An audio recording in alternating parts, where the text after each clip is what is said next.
ভিতরে কষ্ট যে তোমার মা কোনো সময় আমার ভাই বলে ডাকে না। কি দিয়ে কি করব, আবার ঘাট করব, টাকা পয়সাও নেই হাতে। আল্লাহ, আসসালামু আলাইকুম মামা, ভালো আছেন? ওয়ালাইকুম আসসালাম।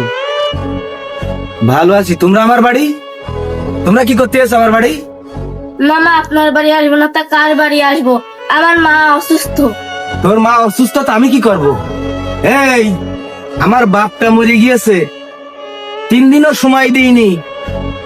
জমি জায়গার ভাগ নীতি তোর মা চলে এসেছে, তোর বাপ সহকারে এসে জমি জায়গার ভাগ নিয়ে গিয়েছে। আমি তো মানা করিনি যে দেব না।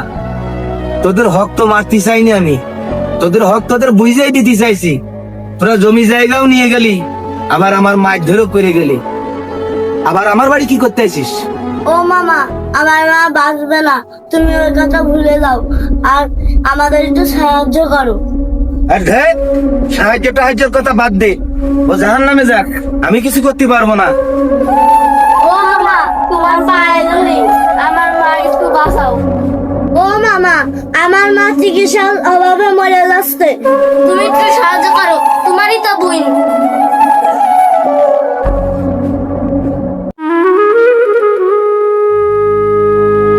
তোরা দাঁড়া, আমি আসছি।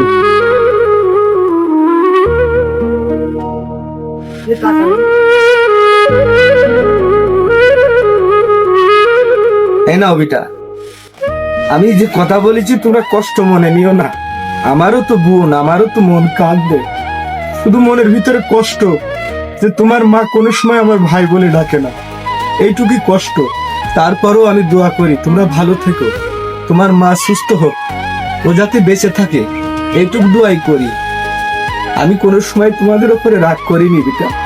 নাও, এই এখানে 1.5 লাখ টাকা আছে, তোমার মার সুন্দরভাবে চিকিৎসা করো।